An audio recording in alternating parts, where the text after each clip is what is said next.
When you're out on the hunt for new wine, you really only have two options. You can either wander around your local grocery store or wine mart, picking up bottles at random, or you can get personalized wine bottles you'll love delivered right to your door, and for a fraction of the cost. If you love the excitement of discovering new wines but hate the risk of disappointment, First Leaf Wine Club is a no-brainer. First Leaf is a wine club that curates and ships wine that are personalized to your taste, allowing you to discover wines from 5 continents and 12 countries. When you rate the wine you receive, First Leaf learns more about your palate. So not only are you being introduced to a ton of new wine, each First Leaf box only gets better. But here's a little fun, not so secret about First Leaf, is that they actually work directly with winemakers, which means you get incredible wine 60% off retail. Guys, if you know me, you know I am a wine girl, and First Leaf was really a no-brainer for me. I love the excitement of getting wine every single month. First Leaf makes the process so easy, and they have not disappointed me at all with their wine selections that they've curated for me. In fact, they have introduced me to some of my favorite wines so far. First Leaf is so confident that you'll love the wine that they even have an 100% satisfaction guarantee rate. And if you receive a bottle that isn't exactly what you were hoping for, First Leaf will credit your account. If you love finding wine and tasting new wine as well, First Leaf is a no-brainer. Join today and you'll get 6 bottles of wine for $29.95 and free shipping. Just go to tryfirstleaf.com/killer. That's 6 bottles of wine for $29.95 and free shipping at tryfirstleaf.com/killer.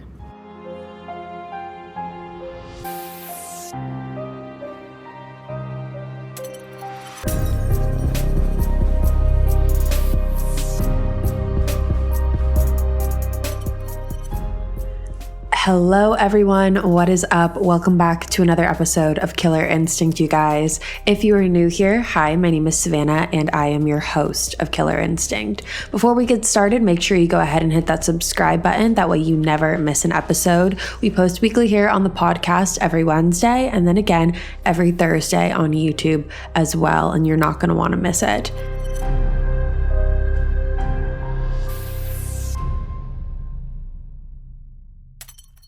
Now, as you guys can tell by the title of today's episode, today we are discussing the tragic solved case of Egypt Covington. And Egypt was 27 years old when she was viciously attacked and killed on June 22nd, 2017. And this is one of those cases that by the end of it, you are going to be incredibly frustrated because this is such a preventable case and something that did not need to happen. Not that any case we cover ever needed to happen, because they don't. However, in Egypt's case particularly, you will see why I say that. And so I'm not going to give anything else away. With that being said, let's jump right on into it today.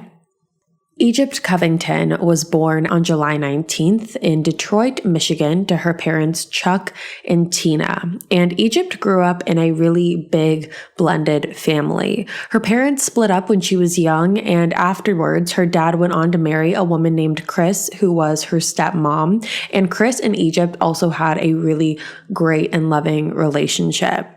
In this blended family, it resulted in Egypt having multiple siblings. She had brothers, she had sisters, and everyone described her as someone that once you met her, you personally became a better person because of her. Egypt was the type of person who was always trying to lift people's spirits up, and she was always trying to make people happy and always trying to make people laugh and smile. And one of the ways that she really was able to do that was through a passion of hers, which was singing. Egypt loved to perform and even decided that she was going to try and take her singing to the next level and audition for the singing competition show, The Voice. Egypt grew up in a town called Belleville, which is located right outside of Detroit, and along with performing and singing, Egypt worked a day-to-day job as a local bartender in Belleville, and she was really well liked by everyone at the bar. The particular bar that she worked at had a lot of regulars, so she was familiar with a good amount of the people that would come in and hang out at the bar and vice versa. Now, at the time of Egypt's death, she was actually switching career paths a little bit, and she was starting to work with a beer distribution company. And what's actually really cool is the specific distribution company actually ended up making a beer dedicated to Egypt after all of this happened. They made a beer called A Girl Named Egypt, and I just think that that's really, really special. Now, where Egypt lived, Belleville, it was a relatively small town. In 2019, the population was under 4,000 people. It was about 3,800 people. So it was one of those towns where everyone kind of knew everyone. Now, at the time of her death, Egypt also had a long-term boyfriend. This boyfriend is named Curtis Meadows, and the two of them really planned on spending the rest of their lives together. They had also just made the decision to move in together. That way they could save up for a house and really start that next chapter of their lives. However, at the time of her death, they had not done that yet. So Egypt was still living at her apartment by herself, and her apartment was a duplex. So it was a house with two apartments in the house. So you shared a front door, and once you walked in the front door, you were met with two other doors. You had the door on the left and the door on the right. And the door on the left was where Egypt lived and where her apartment was, and the door on the right is where Egypt's neighbors lived. So on the morning of June 23rd, 2017, Curtis woke up, and just as he did every morning, he sent Egypt a good morning text. And according to Curtis, Egypt typically responds between 20-25 minutes whenever he texts her. However, after some time had passed and Egypt never got back to him, he began to worry a little bit. He started texting her a couple more times, but still never got a response, and ultimately just thought that maybe she left her phone at home and forgot it on her way to work. But after Curtis had gotten off of work himself and still hadn't heard from Egypt, he decided that he was going to go and drive over to Egypt's house just to check in and make sure everything was okay. Now, when Curtis arrived to Egypt's apartment, the first thing that he noticed was that Egypt's car was still in the driveway. And this is when he said that he had a gut feeling that something was very wrong, because if her car was in the driveway, that meant that she was home. And if she was home, she would have her phone and would be able to text him. So the fact that all of those things had happened and he still hadn't heard from her, that was really, really concerning for him. And that's when he said it all kind of hit him. But regardless, he still parked his truck in the driveway, walked into her apartment, and that is when he was greeted by Egypt's dog named Ruby. And according to Curtis, Ruby kind of looked at him and almost led him to where he would ultimately find Egypt. Egypt was tied up and bound on the floor of her kitchen with blood all over her head. Once seeing this, Curtis immediately ran back to his truck to grab his phone and call 911. And when police arrived, they were able to determine that Egypt's cause of death was a gunshot wound to her head. Now, along with that, something else that police noticed was what was keeping Egypt's hands tied behind her back, and that would be Christmas lights. Now, considering Egypt's murder happened in late June, it stood out to police as odd that Christmas lights were the item used to tie up Egypt. It basically made police believe that this was a very last minute thing. This wasn't thought out or planned out, because if this was planned out, more than likely someone would use rope or zip ties or something that would be more substantial than Christmas lights. Christmas lights seemed like a very quick thinking, impulsive, gotta grab it type of thing. Now, once police arrived to Egypt's apartment, that is when her family began to be notified about her death. Her sister Beth was the one who called her father Chuck, and her father Chuck ended up relaying the news to Egypt's half-brother Dwayne, as well as Egypt's mother Tina. And then after that, the rest of her siblings and family were also notified. Now, when news of Egypt's murder became public to the town of Belleville, it spread like wildfire. Like I said, this was a town where everyone knew everyone. And part of the reason that Egypt's case resonated with so many people is because everyone kept saying that this could have been them. Egypt was shot and killed in her own home when she was sitting at home watching a movie. That could have been anyone. And the fact that police couldn't figure out who exactly did this and that the person who did this was still out there was terrifying for everyone in the community. However, police were very adamant on the fact that they believed that whoever murdered Egypt was someone that she knew. So they kept relaying that information to the public in order to kind of subdue everyone's fears, but also because they truly did believe that whoever shot her was someone that she knew. And part of the reason for that is because when it came to the investigation, police noticed that there was no sign of forced entry in Egypt's apartment. But even with the possibility of this being someone that Egypt knew personally, that really didn't lessen the pool of potential suspects at all for police because, like I said earlier, so many people knew Egypt. She was a popular bartender in town. She had just started out at this new job. She had grown up in Belleville, and Belleville was a small community. Now, I don't think it's going to be a surprise to anyone when I say that the first person that police looked at in this was Curtis for multiple reasons. First off, he's the boyfriend of Egypt. And as we know from cases that we've seen throughout the history of ever, police always look at the spouse, the boyfriend, the girlfriend, the partner first. Along with that, he was the one that discovered Egypt's body. So because of that, it definitely put him in the hot seat with authorities. And he was questioned for hours on the day that Egypt's body was discovered on the 23rd. And he was questioned for hours at the crime scene, which was Egypt's apartment. And then he also was asked to write a written statement, which he also did. Now, when police spoke to Curtis, as well as speaking to friends of Egypt who knew her and Curtis's relationship, police learned very quickly that their relationship wasn't always smooth sailing. Egypt's murder was in 2017, and the two of them, Curtis and Egypt, had actually met in 2008 when Curtis was 28 years old and Egypt was 20 years old. And throughout the almost 10 years of knowing each other, they were consistently breaking up and making up. I think the most consistent thing about their relationship was the fact that they were so inconsistent. They would take a break for a couple years and get back together for a couple years, and sometimes their breakups were caused by their work schedules. Curtis worked a regular day job, and Egypt worked as a bartender with very late night hours, and they weren't able to spend quality time together. Sometimes they just broke up after fights, things like that. So they were always making up, breaking up. That was kind of their MO. But despite all of that, at the time of Egypt's murder, things between the two of them seemed to be going really well. Like I said, they had planned to move in together, planned to get a house together. And Curtis said that at this point, it was the real deal this time. They weren't playing around anymore. They weren't going to break up again. It was for real this time. And from the beginning, Curtis was actually very cooperative with police. He told police very quickly that he would be as cooperative as he needed to be in order to eliminate himself, which would basically help police narrow down who actually did this to Egypt.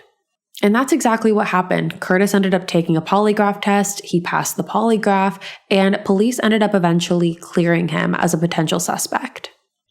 Now, it was at this time, after Curtis was cleared, that authorities also learned about another ex-boyfriend of Egypt's, and that was a man named Kenny. Kenny and Egypt had dated during one of the times that she was taking a break from Curtis, and according to everyone who knew Kenny, he was definitely jealous and very unhappy about the fact that Egypt and Curtis were planning on moving in together. Kenny was 10 years older than Egypt, and he worked as a mechanic. And Egypt's mom, Tina, actually knew Kenny's family for years, so she was very familiar with Kenny right before the two of them started dating. And Tina remembers one time at a family gathering, Egypt and Tina were standing together, and Egypt pointed out Kenny and told her mom that she was going to date him.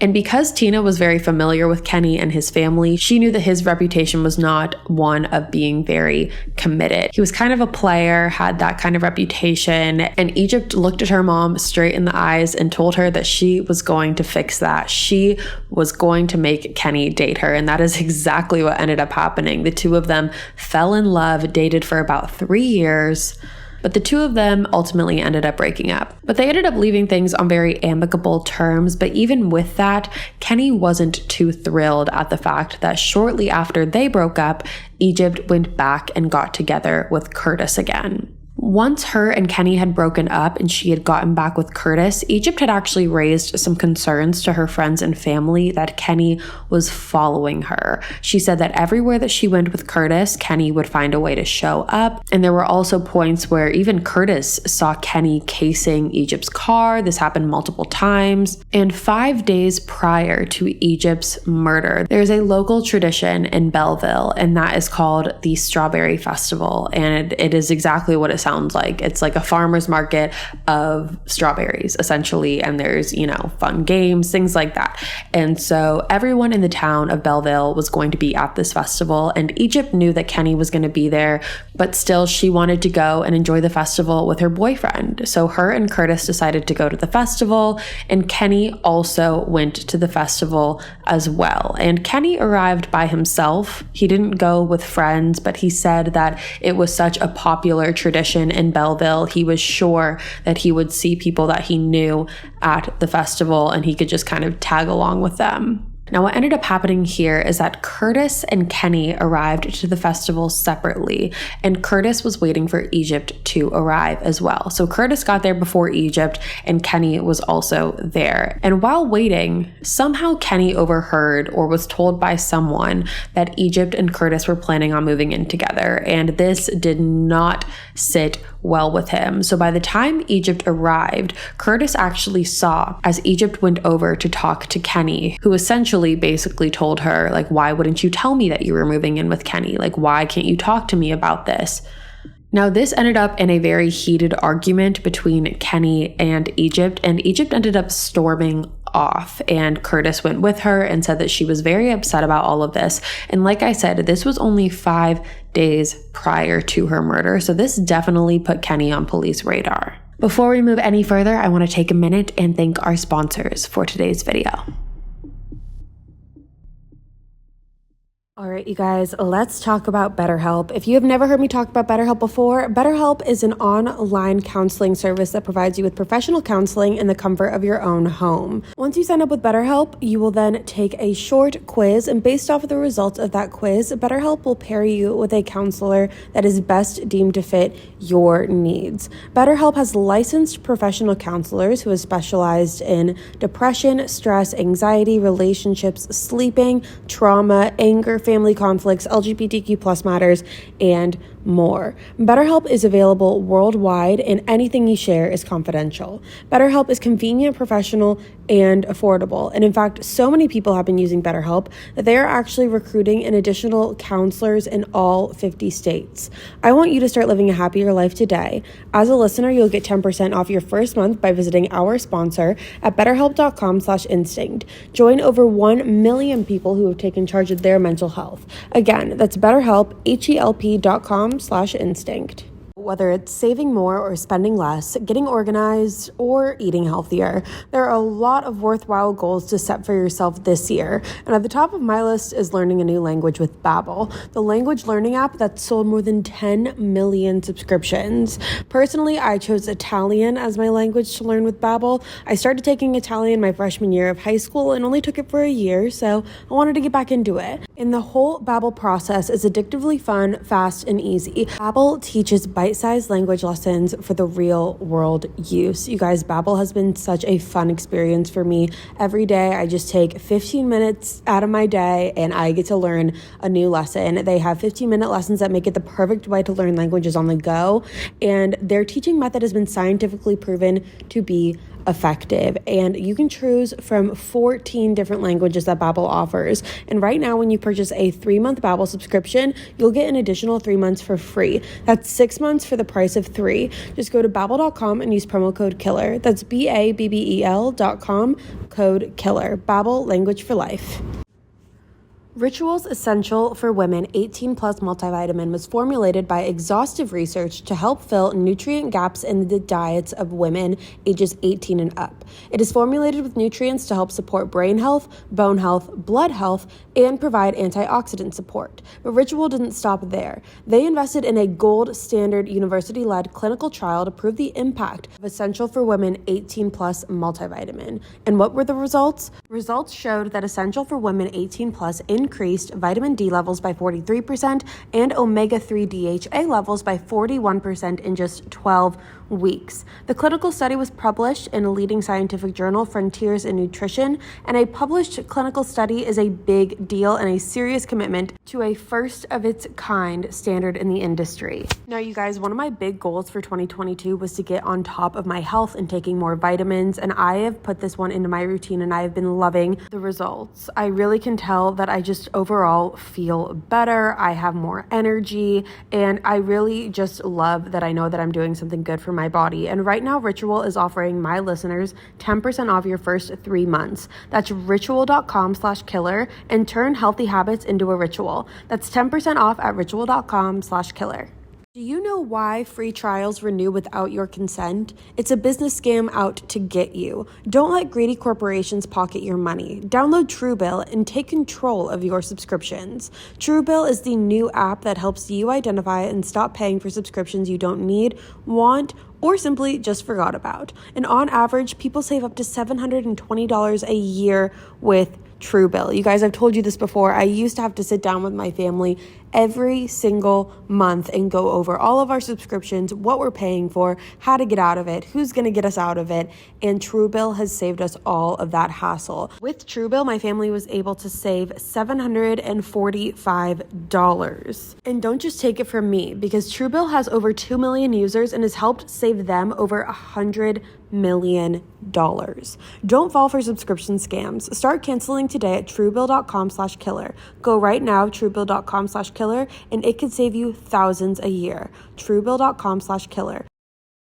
Now, Kenny was picked up by police at a local bar just hours after Egypt's body was discovered, and he was brought in for interrogation, and he told police that on the night of Egypt's murder, he was actually just bar hopping around Belleville and ended up going home by himself at around 10 o'clock p.m. Now, the reason that this is an issue is because by him saying that he went home by himself, that means that no one could verify his alibi. So because of that, police wanted Kenny to take a polygraph test.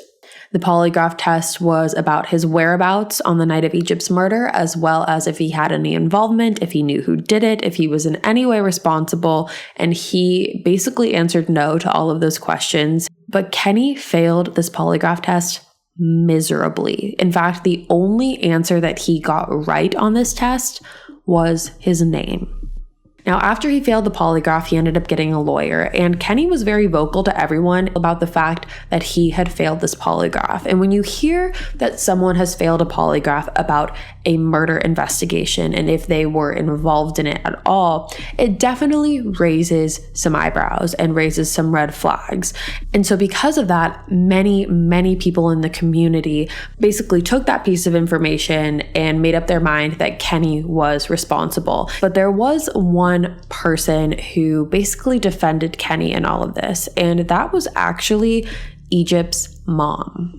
There was a vigil held for Egypt, and like I said, Tina had known Kenny's family for a while, and Kenny's mom told Tina that Kenny was afraid to go to the vigil. However, Tina told him to come in anyways, and Kenny basically sat right next to Tina, which really put a divide in the family. As you can imagine, the entirety of Egypt's family who believed that Kenny was guilty was now looking at Egypt's mom sitting next to the man that they all believe was responsible for this. So you can imagine the anger that created. Now, in terms of why Tina didn't believe that Kenny was responsible for this, she basically said that she knew Kenny. She knew Kenny for many years, and she knew that he was not a violent man. And Tina said herself that by kind of siding with Kenny, it really put a divide in her family, like I said earlier. And it was either you were on Egypt's dad's side or you were on Tina's side. So you were on Chuck's side or Tina's side. And most people were on Chuck's side, especially in Egypt's family. Now, in March of 2018, police actually came forward and said that Kenny was now considered an official person of interest in this case. And once this happened, Kenny actually spoke with a private detective. Now, from the beginning, Kenny was adamant on the fact that he did not murder Egypt. He said that after him and Egypt officially broke up, they continued seeing each other for about 8 months, continued hooking up, doing that whole thing. And when the private investigator asked him about the Strawberry Festival fight, Kenny said that he was there by himself and that he saw Curtis and overheard Curtis talking about how he was going to move in with Egypt. Now, like I said, once Egypt got there, Kenny approached her before she got to Curtis and asked if it was true that she was going to be moving in with Curtis. But Kenny said that Egypt didn't want to talk about it, which is why she started walking over to Curtis. Kenny said he then followed her and asked if they could talk about it, but Egypt got upset at him and left. Now, Kenny said that he wasn't upset of the fact that Curtis was moving in, but was surprised that Egypt didn't tell him, and that is where his anger stemmed from. Now, regardless of how amicable you are in a breakup or not, I don't know if it's necessarily necessary to tell your ex you're moving in with your boyfriend. However, from the looks of it, I know that they were family friends and they kept in contact, but the way that Kenny made that sound was almost as if Egypt owed him something. Kenny said that on the night of Egypt's murder, like I said, he went home by himself after the bars at around 10 p.m. and watched some TV on his phone. So he told police to, look at his phone, look at his screen time, track the fact that he was watching Netflix, Hulu, whatever streaming service he was on his phone. Now, shortly after Kenny was named a person of interest, Egypt's brother, Dwayne, started dating a woman named Lindsay. Now, Lindsay had met Dwayne and noticed that Dwayne's lock screen on his phone was a picture of Egypt. Now, not knowing what had happened to Egypt, Lindsay had asked Dwayne why his sister was his lock screen. And Dwayne had told Lindsay that, my sister was murdered and it's still an unsolved case. And Lindsay really took it upon herself to try her very best to solve Egypt's case. And the reason that she said she did this is because Dwayne was the man that she ultimately fell in love with, and she saw how badly this hurt him, and she wanted to get answers for Dwayne as well as Egypt's family. So Lindsay and Dwayne basically started doing their own personal investigation, and after doing their own digging, they started to question whether or not Kenny was actually Egypt's killer. And at this point, basically the local authorities who were working on this case, as well as everyone in the community, had already pinned Kenny as the killer, minus Tina, like I had mentioned earlier. However, Dwayne and Lindsay started to also have their doubts. Now, Egypt's dad's side of the family was really not too thrilled about the fact that Lindsay and Dwayne were getting involved in the investigation and that they were questioning police work. Because like I said, they had already basically thought that Kenny was the killer. So the fact that, Lindsay was coming in and basically causing all of this commotion around the case again, it really rubbed them the wrong way because, Lindsay had never met Egypt. She never knew Egypt. All she knew were the stories that she had heard. And it was pretty offensive for Egypt's father and Chris, his wife, and her siblings for Lindsay to kind of come in and try and run the show again. Now, Lindsay said that she was never trying to step on any toes in terms of Egypt's family. However, just by looking at the case as much as she did, she started to realize that all of the evidence, quote unquote, that was linked to Kenny was all circumstantial at best.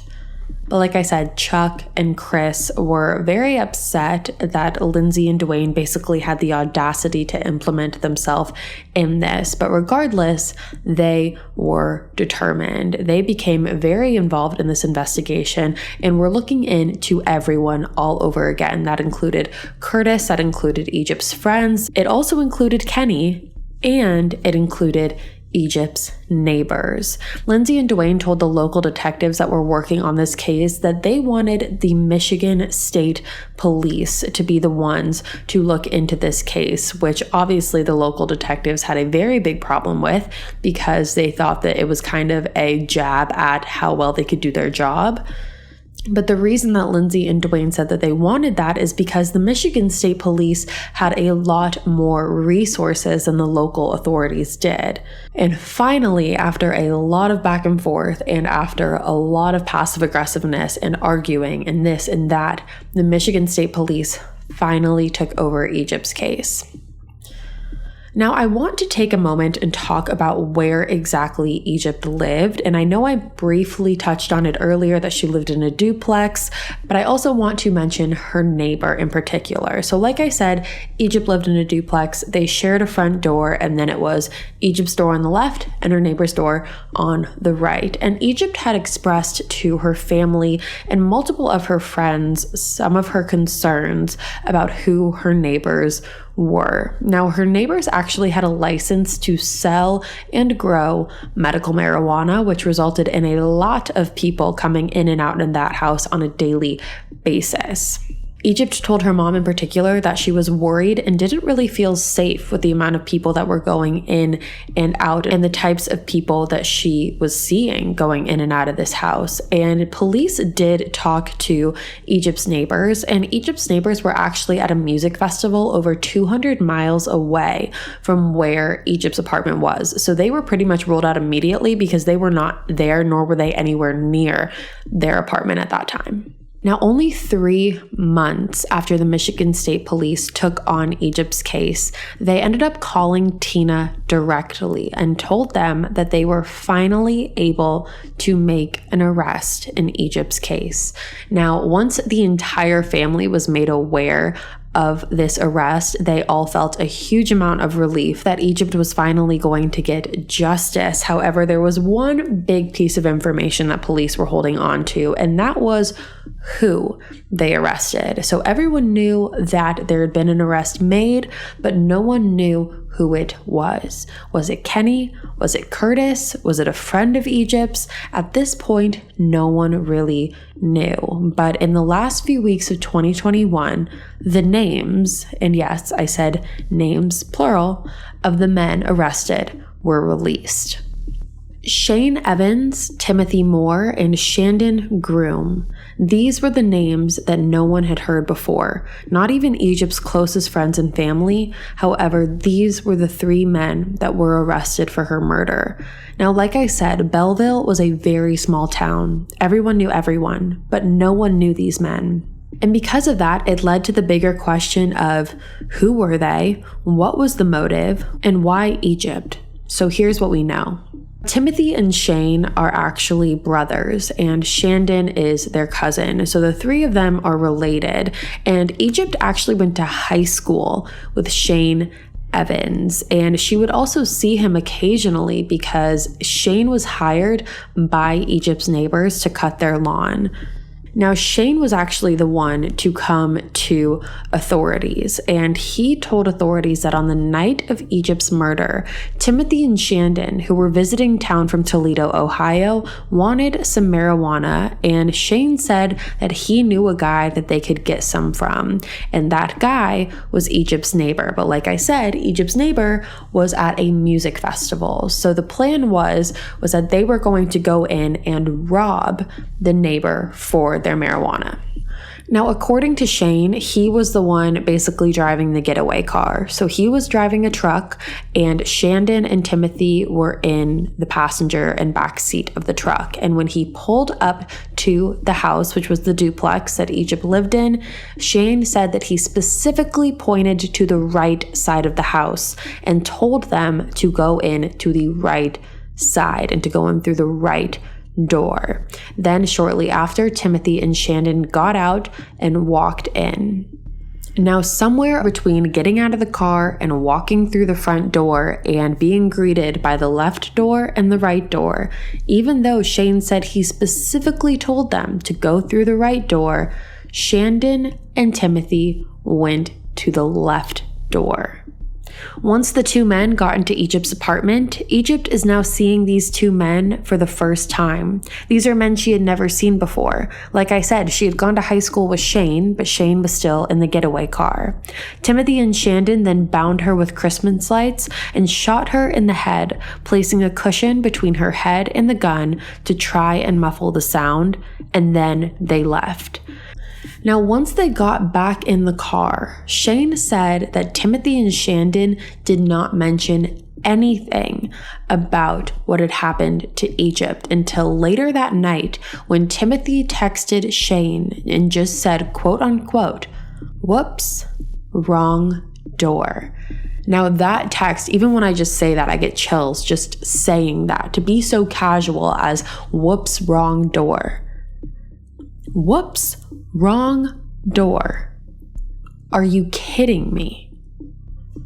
Now, Shane said that when he got this text from Timothy, he really didn't know what it meant or why he said it, so he just kind of let it go until the next day when news of Egypt's murder became public, and Timothy had asked Shane if he wanted to know what exactly happened with Egypt, and Shane told Timothy that he did not want to know and to never tell him what happened with Egypt.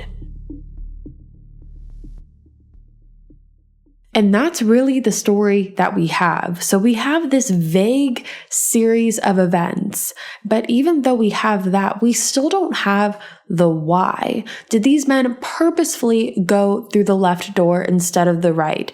Is Shane even telling the truth? Because there is no reason that they should have or would have gone in there to murder Egypt if Shane had specifically said to go through the right side of the door. Was there some sort of altercation? Did Egypt know that her neighbors were going out to a music festival and heard Shandon and Timothy try to break in and confronted them?